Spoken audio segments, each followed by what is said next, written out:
To noon.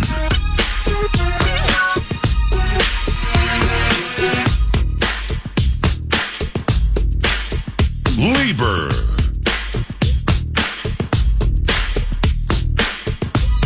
Nine to noon is in the air at 10:05. Good morning. It's time for Ben Leber to join the equation. And Ben Leber's inclusion, 9 to noon, is provided by Maple Grove Lock and Safe. Maple Grove Lock and Safe at Nacho Leber if you'd like to learn more via the tweet machine. And watch him on television today, 3 to 4:30, Channel 5. It's Twin Cities Live, TCL. Yeah, you know we. Twin Cities Live, 3 to 4:30 today. That Vikings first win. How much to you, Mr. Leber, was it, yeah, but it's the Giants? And good morning. Well, unfortunately, as I watched the game back, I did lean a little bit more into our defensive performance of like, well, it is the Giants. And the Giants, I wonder what the butterfly effect would have been in game had Daniel Jones not thrown the ball into the dirt a few times right at the feet of several receivers who were very good point, who were open, yep. You know, and I'm not saying open by a large margin, and some drops. Yes. So some miscues offensively from him and from their offense. What does that look like when they move the chains a little bit, pick up another first down, get a little bit more momentum? I agree. That kind of stuck out to me, and it's hard because you're like, I want to applaud the defensive performance. Like, great job, you guys. That's exactly what we were hoping it looked like. It was fast. It was athletic. We had position flexibility, all this stuff. But it was also the Giants. Right. Yeah. And I'm really glad you went down that road because like when I was chatting with O'Connell every Tuesday at 11 o'clock is we kind of got to it. It was, you know, it was a lopsided game. Holding any National Football League offense to 0 touchdowns is very difficult. But there were moments where, and I love how you put that, if they had converted this one to Bellinger, this one to Slayton, the third one to Bellinger, and the chains moved 3 times, the Vikings still would have won, I believe. Mm-hmm. But it might have, it's, you know better than anybody, man. It's a confidence game. Now all of a sudden it's like, what? You know, got a first down. What?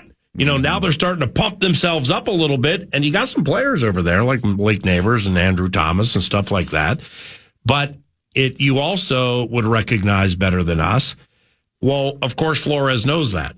So it was kind of not a perfect win. That would be the Super Bowl, but it was a good win in that you crushed somebody. You were able to rest some guys at the end, but you have teaching points that are legit off that game to be like, hey, my man, whomever, Nacho, Chad, Cam, whomever, do that again to Kittle, and it's not just a first down, he gets 10 more. Right. You see what I'm saying? Yep. So, I mean, I think that's kind of key into this game. Well, I mean, every game really is there's teaching moments of like what ifs, you know, like obviously the obvious plays are like, okay, they had a big play. How do we fix that? And also, as you laid out, some drops here, some errant accuracy throws from Daniel Jones, and then you get to talk about that in the meetings of like, okay, that if they do complete that catch, your body position's not in the best spot, your landmark's not in the best spot. So like, yes, you definitely teach off of that, but you know, to just keep talking about the what ifs from their offense, you know, look what happened to us. You know, it took a 43-yarder to JJ to spark the offense. Mm-hmm. You know, And that's one catch. And then we go for nearly 20 yards, and then on a play later, the next play to Addison, that was another chunk passing play down the field. That all happened on that same 99-yard drive. But not to say that any one of their drop balls was a 40-yard plus bomb down the field, right? But you just don't know when you start stacking first downs what that rhythm looks like. And, it would have proven a lot to Daniel Jones. It would have proven a lot to Dayball as a play caller into 2024. Like, okay, now we're stacking plays. We're getting some momentum. We're getting the rhythm. So again, you just don't know. But to your point, though, I think that we still win the game. It just may not have been by that big of a margin. So the 49ers are 5.5-point favorites. All right, that sucker opened at 6.5 or 6. Right after Monday Night Football, boom, it went down a point. And it's gone up a little bit, but it's kind of holding at bay. A 5.5-point road favorite in the national, that's a massive favorite. I mean, This is a massive, massive favorite, especially after everybody the Sharps saw a team hold a team to no touchdowns and win by 22, manage 3 touchdowns in what looks like 51 plays. But it really was like 49. It was really like 39, 40, 41 because they were killing the clock late, which is very, very impressive. So you got that side of it. The other side of it, the 49ers are what's known as a public team, like the LA Lakers, like the New York Yankees. People bet, 49ers fans bet. You got places to bet very close to them, and they bet a lot. So therefore, the like Las Vegas sports consultants or those establishing the lines, they have to be wary of that. So 49ers lines generally shade a little higher the way of the Niners to offset public money that always comes in on the 49ers. The Rams are a public team too. Likewise for the Dodgers. So that plays into it too. But it's still 5.5. Are you concerned they might roll in here and punish the purple? Concerned? No, I'm not concerned. I can see how things can get away from us for sure. Just like I think early parts of the Jets game, it was pretty close. I mean, it was, they were kind of hanging in there, and both teams are making some plays, and it wasn't like, oh man, this is like one team's like much more dominant. Slowly but surely because of that run game and because what they do in the run game, it just wears you out. And then. Obviously the creativity in the pass game, I'm sure that we're going to break them down a little bit more, but am I concerned that we're going to go by the way of the bettors where, even the home team gets around 2.5 to 3 points on par, So you're basically saying they're a touchdown or more favorite. This is like if the game was out west, they're favored by 10.5. Yes. That's a lot. I definitely, if I'm a betting man in this situation, I would take the Vikings to at least, stay within that. I don't think that we're going to get blown out. I think it's going to be very competitive. I think, they're also going to have to deal with our offense too. Yep. And, I'm not saying that after one game, Sam Darnold's anywhere close to what they've produced over there with Brock Purdy. But we've got weapons too. And we can put their defense in conflict as well. And, we have a pretty creative head coach and an offensive staff as well. Maybe people don't talk about it as much, but I think that's what we're building towards. So I think both defenses equally are looking at like, okay, how can we stop JJ? How can we stop, Kittle? How can we stop Ayuk? How can we stop these guys? Like, we're all having the same conversations because I think both offenses can be as respectful. How up to speed on the 49ers are you at this stage of the equation? I feel pretty good about it. They got this right guard, this rookie right guard, Dominic Pooney, third-round pick from Kansas. I couldn't pick him out of a two-person lineup standing next to Pat Williams a week ago. Then I'm watching him, and like reading up on him and everything. Like, damn, I mean, he's big. He's a people mover. The point being here is they want to run. And they want to set everything up off the run. And I think it was you that put me on this last year. And it was taking the 49ers out of that running game in Monday Night Football. Shanahan, he was panic-a-han. He just so rarely panics, but he panicked. And he came out of the running game despite having McCaffrey. And that really kind of dictated how the game went for the final X amount of time. So how do you get them out of the running game? Well, so here's what they do in the running game that I think is better than anybody else. It's not so much of their receiver sets and the motions and stuff. That's a part of it. The window dressing is a part of it, but just the way that they do what I think is a phenomenal job of man blocking. And they don't spend a lot of time on double teams up front. They trust their offensive linemen individually to get the blocks that are in front of them on a defensive line. So in the first level of the defense, you see a lot of teams that they'll spend a little bit more time putting two guys against one, and then we kind of combo block up to the next guy. And it's kind of this like little dance that they play, and everything's got to be in sync. You watch this 49ers offensive scheme, and these blocks are happening now. Wow. They will take their offensive guard and say, like, okay, you're on that defensive tackle, mano a mano. We're going to use our tackle now or the center, and we're going immediately to the next level. Wow. We're going immediately to the linebackers. So now I saw a couple plays in the Jets game where the ball's handed off, and really within the moment of the handoff, the linemen are already up onto the second level. So now the running back has two levels of seams to look at. So they've already gotten, like, say somebody got Bullard and now he's looking for Cashman. Oh, no. They already assigned somebody to Bullard. Oh, I see. They've already assigned somebody. So Bullard's taken care of. Oh. The other lineman is going right up to the linebacker that's in his spot. And so basically at the point of handoff, the running back not only gets to assess where's the seams and where are the holes on the offensive line and in the trenches, but you're already able to see some green grass and some lanes on the second level. So you have two levels of seams that they create. So what does that do now? If you offensively, if they trust every one of those guys to win those blocks, the only unblocked guys now are the safeties. So our safeties, let's go in the run game. Put your big boy pads on. Yeah. Get ready to move in space.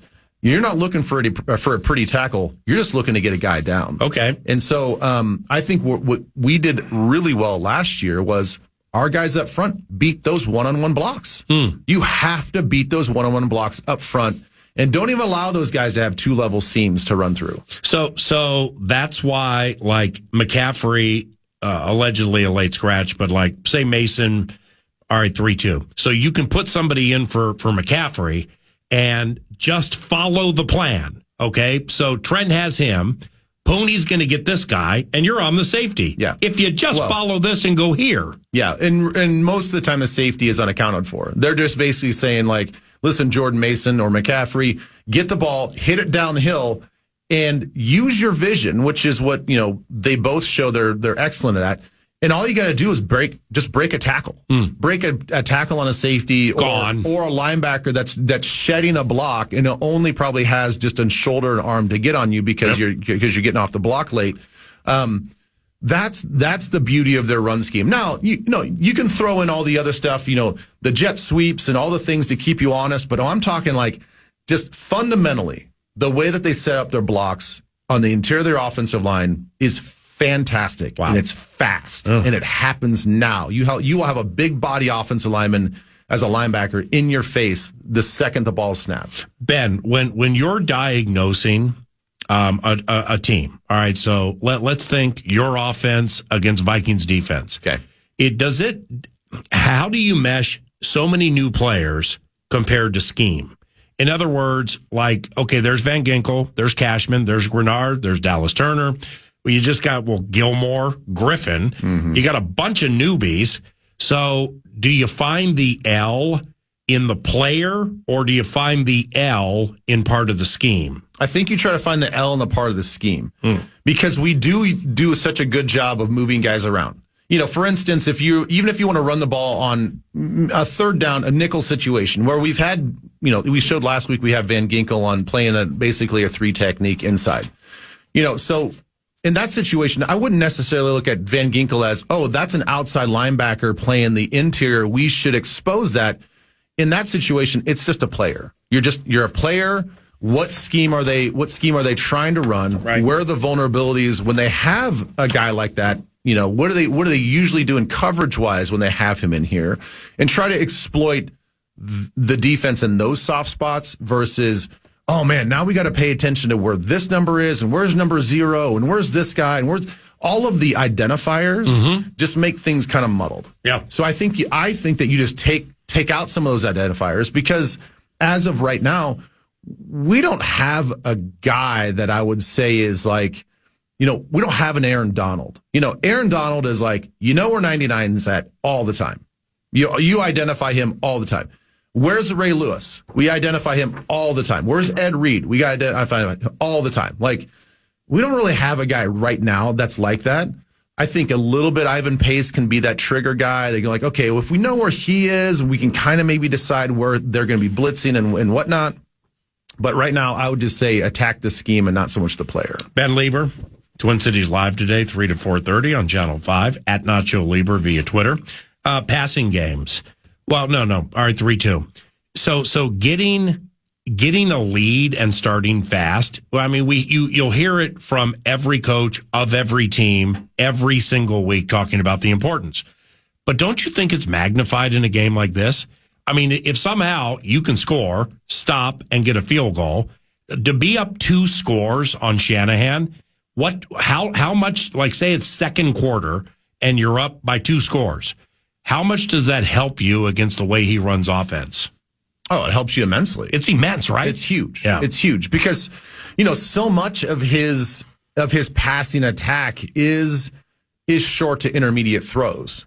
Whereas our offense is a little bit more like, short, deep bomb. Short, run the ball, deep bomb. Mm-hmm. So I do think that, like a lot of play callers in offense, they will get impatient. They will feel that. And I think he's a very disciplined coach as far as play calling. I mean, he'll stick with it for a while, but eventually if we keep shutting them down, making them go on long drives and not allowing any points, then he's going to be like, all right, we got to start, getting this thing down the field. And that's just not what Purdy does best. Right. So talking about discipline of coaching, this will be a chance to see the discipline of Kevin O'Connell sticking with our run game, right? Because a lot of that, if you're getting up by 2 scores, you're taking them out of their bread and butter, and they're going to start maybe forcing some things, the impatience that you're talking about. But in some ways, for this offense with this quarterback, that is as important as the run game might be to Shanahan, I find it doesn't have to be 40 carries a game, but I find it pretty vital to our operation as well. So a chance to show patience by Kevin O'Connell if there are early lack of success in the run game, that he sticks with it.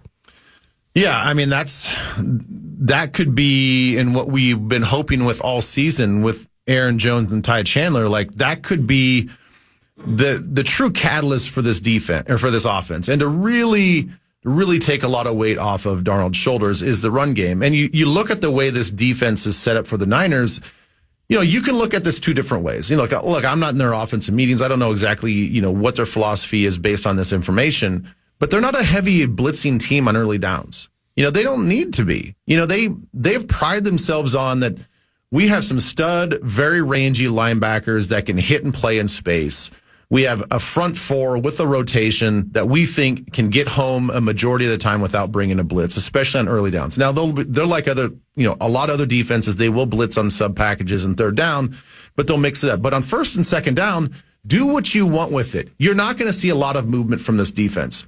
They will bring a safety down. You will have to account for that. So it will at times look like, if you're in a base situation, it's going to look like old school 4 linemen, four guys at the second level, 8 guys in the box. And you either throw the ball in that situation or you hit them right in the teeth and you send a message that we're not going to be pushed around by you guys and we can run the football. So how they approach it, I don't know.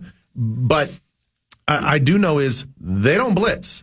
So if you're worried about like running the ball on first and second down and you run right into the teeth of a blitz and you might get it blown up, you might have a tackle for loss, that's not really going to happen. Mm-hmm. They're going to allow you to a little bit to run your base packages in first and second down, but they're going to light you up, otherwise in other situations. So getting the run game going, showing them that we're not intimidated will be a huge factor. And now Nordo hit me with this earlier, and I loved it. It's like players who recently played for the team you're playing.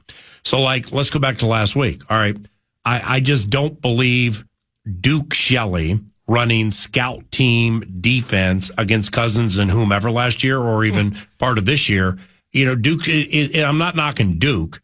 It's the quarterback running the scout offense against like what Darnold did for the Niners last year. That I think the quarterback and what he has to learn as, in essence, the adversarial quarterback. I mean, it's how much can Sam help in this situation with takes, tells, and or tendencies for the Niners, which undoubtedly have changed from the previous year. But this is the quarterback. We're not talking about some receiver who has to pay attention to 13 routes during the course of the week.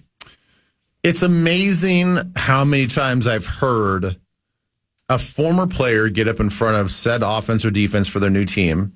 And in this situation, seems like, okay, hey, Leber, you played for the Vikings. You're now with the Rams. We're playing the Vikings. What can you tell us about their defense? You do your best to try to give them something that they don't already know. I would ask you about their offense. Well, the point is 95% of the time, the player's not saying anything enlightening. Right. It's like, yeah, they don't really know much more than the coaches already know, and the coaches already put the game plan in and all this other stuff. Like there's nothing crazy that now, you might say hey, what's that hand signal mean or whatever? But that stuff changes all the time. Mm-hmm. In this situation, where a quarterback over any other position has intimate knowledge of their offense, he is hugely important. So you're looking at it as he is hugely important to slice for Flores. Yes. More so than O'Connell, even though he scout teamed against that defense. So I would say, if I have an asset like that on the team, I would say if I'm Brian Flores, hey, come into my office. Let's talk about what you guys look for with all of your option routes, because that's what they run a lot of. Okay, we know that we've handled shifts, we've handled motions before. We get all that. Flores and the staff, they're obviously very, very educated, and they don't have to worry about all that. It's what is the why, and what are you guys looking for as far as a leverage from a defense? What gave you guys fits? As you guys are running your option routes and you're telling your receivers to read the leverage of what the defense is presenting, you guys are going to basically run away from leverage. What screwed you guys up? When all those receivers are in those stacks and bunches, what was the most difficult for you as a quarterback to assess timing wise, in their spacing and the levels at what they run? What gave you guys problems? Those are the questions I'll be asking. And then you just basically cater your defense to do exactly that and give Purdy and the receivers all sorts of problems as far as the releases and the coverage goes. That's Ben Leber at Nacho Leber via Twitter. Another segment with beloved Nacho, courtesy of Maple Grove Lock and Safe. After this, The Fan.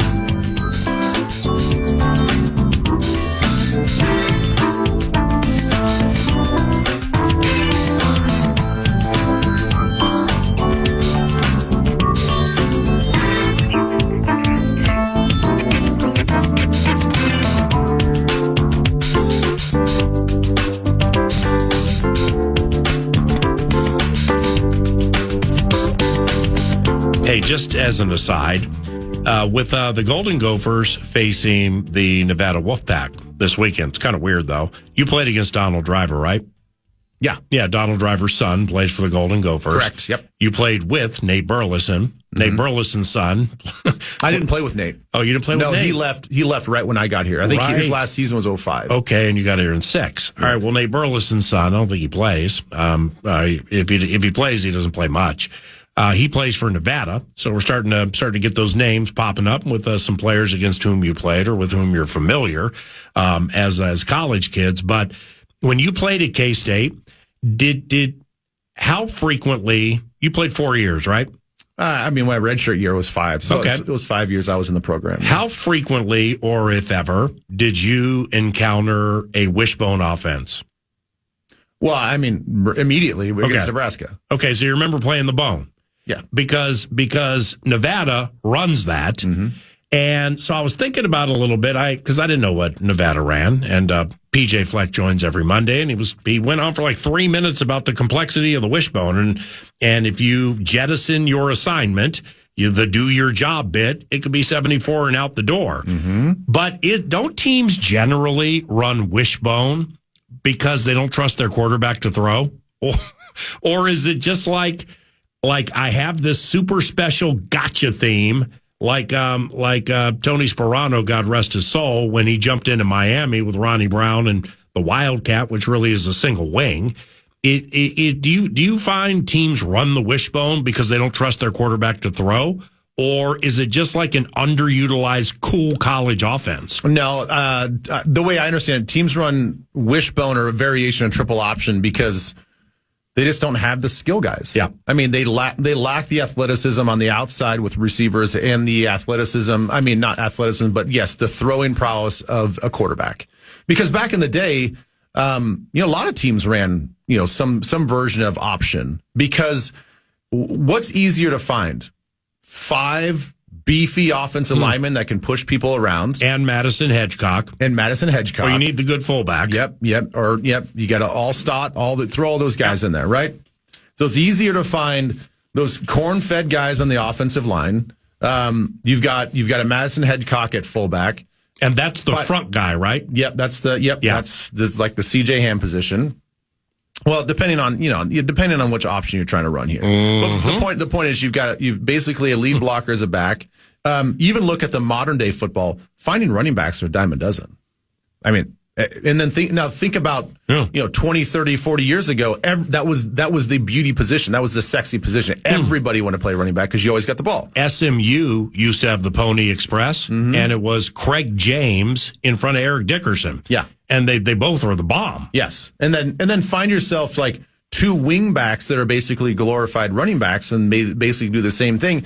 And now you've got all these guys that are fast, that can carry the ball, and you've got these beef eaters up front that can open up holes and just mash people. It's an easy recruitable offense. Yeah. You don't need to go out and find these super special quarterbacks which everybody knows, doesn't matter what level it is, it's hard. It's hard to find quarterbacks. Yeah. It really is. It's hard and to find. 3 techniques. No, it is. Well, that is true. And then you start talking about cornerbacks. It's really hard to find good cornerbacks. But the point is, it's an easy way to put together a really good offense and a hard offense to stop. And then you start throwing the trickeration in there. You start throwing in the angles of the blocking schemes, and then like which guy's pulling and which guy they're going to try to influence. And it gets very confusing for the defense, and it really makes you as a defender have to use your brain a lot. Right. So it is a difficult thing to stop, especially when you had I was going against like Amon Green and all these like studs. Jeez. It was Schlesinger at fullback. I mean. Oh, wow. Corey Schlesinger? Yeah. Who played years for the Lions? Yes. He was the bomb as a fullback. I mean, they were probably all gassed up on testosterone too. So it's like, you've got these corn-fed Nebraska guys with these elite running backs that are all juiced out of their minds. Like we couldn't compete with that. Really? And we did beat them eventually, but Nebraska beat Kansas State for 30 years in a row. Wow. There was a win streak of 30 years. What was KU bad when you were there? Yeah. Weren't they like now they're good. They're real good now. And the team Pooney played on last year was pretty good too. Yeah. So you weren't there when Glenn Mason was there, like Dana Stubblefield. No, you were after that. Okay, so lastly on the wishbone, it's all fun and games. You can run the wishbone and you can have all the trickeration, as you said, and you got Madison Hedgecock in front of Corey Schlesinger, and they're going to Amon Green, then they go play action to Amon Green, and some L's wide open, but the quarterback misses him. That's why they're running the wishbone. It's all fun and games until the wishbone team gets behind. Right. Because think about it, wishbone team's down. No. Yeah, you got 10 minutes to go in the game. Nebraska trails by 9. It's a 2-score game. They can't pass when they have to pass, right? Well, that happens at every level. I mean, shoot, that happened in the Edina Eden Prairie game last week. Looking at high school level. Like you Did you go to that game? I did not go to that game. But you get up early and you force the offense, triple option team to have to throw the ball and get a little panicky. They're just not built like that. That's why, again, going back to reference Nebraska, why they were so dominant for so long, because they really had the black shirts on defense. Yep. You had a smothering defense that would take the ball away, give the offense more opportunities, give the offense more drives. And then all of a sudden, now you're behind. and you're getting beat up. And guess what? They basically then run a 4-minute offense, which is their normal offense, and they just take your soul. Wow. I mean, it is like just pounding on you because it's relentless. It never stops. I mean, they get up on you 17 points in the second half, and it could be mid-third quarter.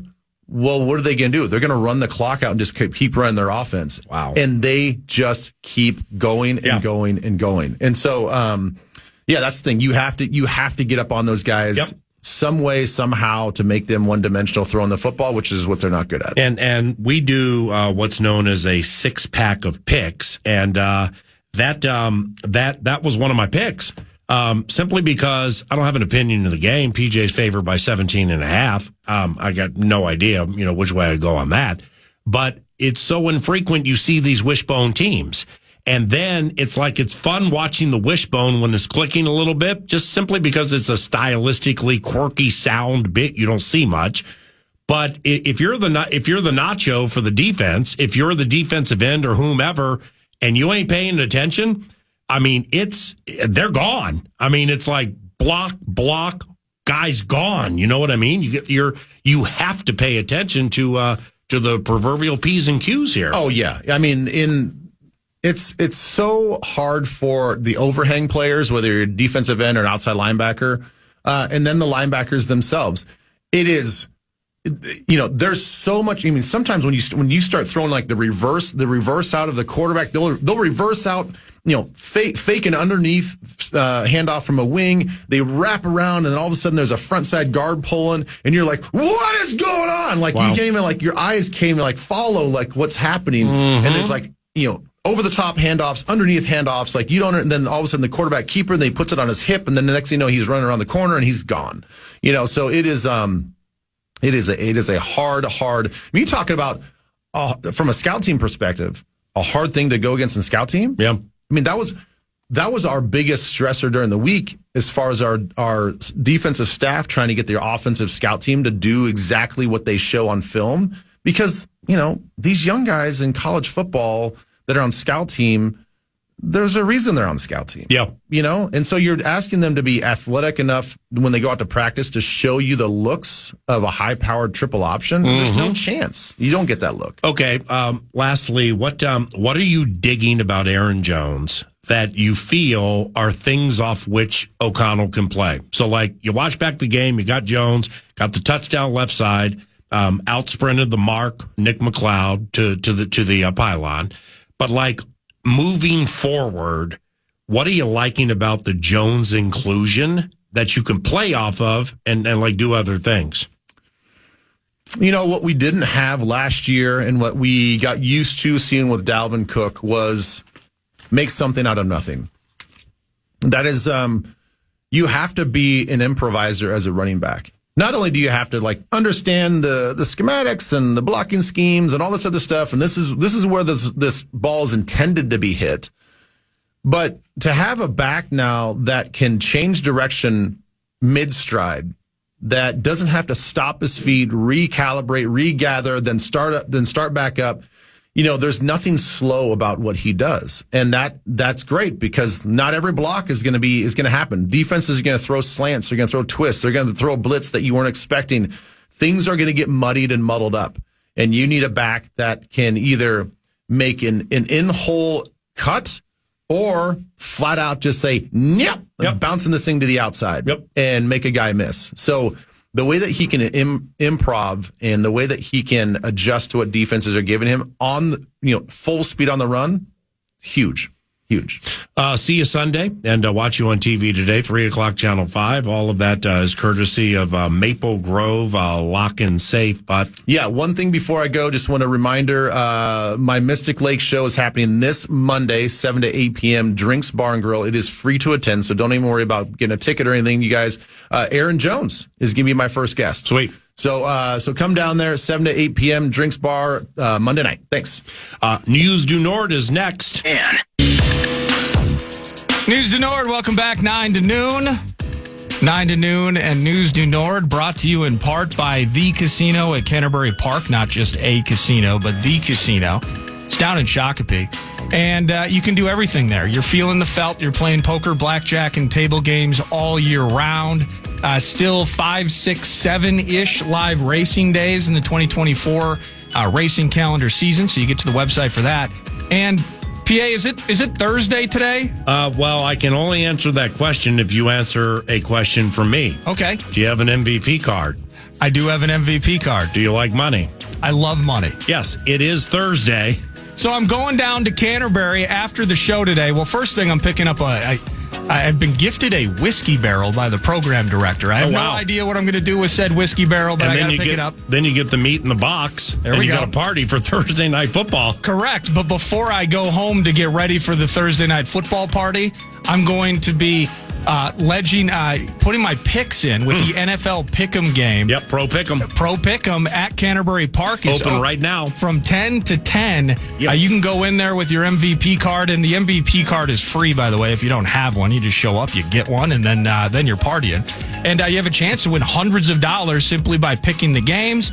And the first game you might have an opportunity to pick is tonight, 2.5-point dogs. The Bills are at the Dolphins. You're going to get to hear that action right here on your home for really all sports, the fan. And it sounds like news out of Miami. Raheem Mostert not in the mix, and potentially Devin Achane. Both running backs not in the mix, not able to play tonight. I think Achane might be game time. Wow. But that could pose some problems for Mr. McDaniel's bunch. But not any problems for the Pro Pick'em right out there at the park. Oh, yeah. Get your opportunity to get your Buffalo on.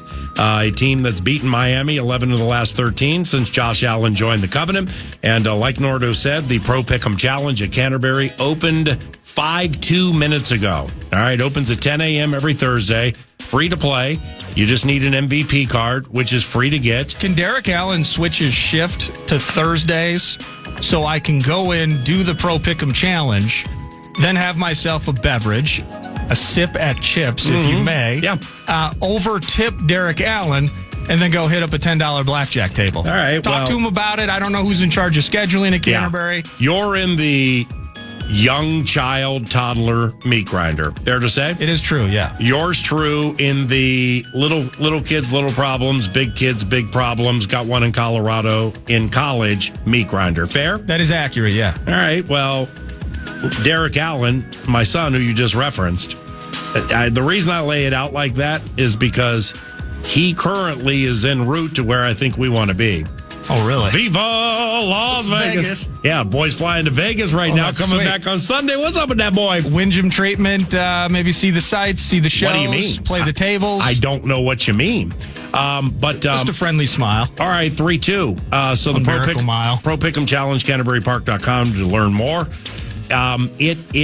With that running back situation and the fact that Buffalo, led by McDermott, for better or for worse, there's been some postseason underachieving, and we got Gabe Davis leaving the Covenant, Stephon Diggs leaves the Covenant, likewise for Devin Singletary a couple of seasons ago, and so on. This team knows how to play Miami. This team knows how to play Tua Tagovailoa and Tyreek Hill. Now, watch Tyreek go for 240 and 3 tonight, and Miami wins by 30. But that generally hasn't been the case, where Buffalo has beaten this team 4 consecutive games, 11-13. I like Buffalo tonight for your Pro Pick'em Challenge. To the Minnesota Twins, Royce Lewis gets off the schneid yesterday. He was 2 for 4, including a 2-run double to put the game away for the Twins. The Twins. We meatloaf the Anaheimers. Meatloaf the Halos, 6-4 the final in that game. Zebby didn't get out of the fourth PA, but the bullpen was super rested because Lopez went 7 the day before, and the bullpen rested, helped them keep the wheels on. Game and a half back from the Royals. They're still 3 up on the Tigers for the wild card spot. Guardians keep winning. Again, division likely out of the mix. What? Detroit's just 3 back? 3 back from the final wild card spot. Oh yeah, Kenta Maeda. But here we go. Reds in town starting tomorrow, and so you get 3 at home before really the week that will probably decide everything, PA, at Cleveland and Boston next week. Now, your Tigers have a winning record. Okay, the fan has learned they have a winning record, which is weird. They're 75-71. The Reds, 71-78. This is one of this may be Major League Baseball's greatest enigma, because they got guys who can hit it all over the yard. Those of you going to the game, Ellie De La Cruz is a superstar and is getting better game by game, season by season. But this team, while being 71 to 76, they have a plus 20 run differential. All right. So that means when they win, I mean, they're beating you 9-2. When they lose, it generally is tightly contested, but they can run up some fat numbers and then go punchless into the night for 2 weeks. The long play here, got to be careful against these Reds, because the entire state of Ohio, from a baseball standpoint, can ruin your entire season within the next week and change. And it begins with the Cincinnati Reds. George Foster, go crazy. And I saw this. Byron Buxton's going to be returning from the injured list. So Whoa. Byron Buxton, That's good to know. State of urgency. He's going to be with the big club on Friday. What else do I have for you here? Ooh, how about Dan Orlovsky talking about the footwork of Sam Darnold, playing off a bike bite from earlier. Week one of marrying his feet to the pass concept. And that's a lost art right now in the NFL. I remember in Carolina, Sam was bad at this, and he's really taking great growth. Okay, seam route. Under center, watch his feet, okay? The marrying of his feet. 1, 2, 3, 4, 5, one hitch, ball has to come out. 2.5 seconds. That's exactly how that was the pass that to route Oliver. has to be thrown. Now a deep corner. This time it has to be nice. 1, 2, 3 in Long the gun. one to 2 JJ. hitches at the top. 1, 2, 3, hitch, ball comes out. 3.4 seconds. That's exactly how the quarterback has to play in this offense. Deep 15-yard out. Now in the gun, this has to be 3 steps. Watch his feet with 2 hitches. Addison to the 1 boundary. 1, 2, 3, 4, 5. Ball out. Sam really struggled with this early on. He really struggled with it in Carolina. I remember doing a breakdown of Sam being ready to throw because 1, 2, 3, 4, 5 hitch, and the receivers weren't even close to the routes. You know this. Yeah. I think it's a lost art in much of the NFL right now. Yeah. And he's really grown when it comes to, okay, my route has to, my drop has to have this type of pace with this type of feel, and I have to be ready to throw at this moment, marrying it with those routes. That's why you see some of the talent start to shine for a young guy that can throw it. How about that? Yeah, Dan Orlovsky breaking down the film, the footwork, the hitch, the timing. Yeah. The timing is a massive keyword in this offense, and Sam, Mr. Orlovsky, thought he saw something in him that he had not seen from him in his earlier seasons. So that was from yesterday? I believe it was from yesterday. Okay, well, yes, it was. Now, and Darnold's press conference was yesterday, right? Yes. Okay, so it makes sense why Darnold was talking about the marriage of footwork to the hitch. Because, like, you played something earlier, and I'm like, damn, why is he talking about the hitch? Who asked about the hitch? You just don't get that frequently. Right. Well, clearly somebody was watching Orlovsky. Gravy trained his bit, which is completely fine because it's pertinent. And then Darnold started talking about his step count and his hitch. Yeah. And I think Sam said earlier that you have to eliminate the hitch, or you just have to do things with it has to marry perfectly against this team. Indeed, and does. Because they're so smart. Now, Orlovsky's like, that was a really good clip. Orlovsky's like, when he was at Carolina, I did a breakdown and the footwork didn't marry to the hitch and we had disaster. Well, that's what happens when you're being taught by Matt Rule. And he's holding up the college cards that is in the top left, Adrian Barbeau, top right, Ronald McDonald, bottom left, Jaws, bottom right, Clint Eastwood. And it's like, I was like, what? What are we doing here with these cards at the NFL level? Well, when sounds like a card for boomers, by the way. I mean, I'm not against it, but you named all iconic things from about 20 years before Darnold was born. Tell me Ronald McDonald is not still iconic. Well, it's McDonald's. It's McDonald's. Know anything That's about true. McDonald's? I know a lot. Well, fat people know a little thing about. But the point being here is just one off season and one season of tutelage and raising in the Shanahan covenant. Now I'm hungry. And then you get to the O'Connell covenant with McCown, O'Hara, Phillips, Angelico, and O'Connell.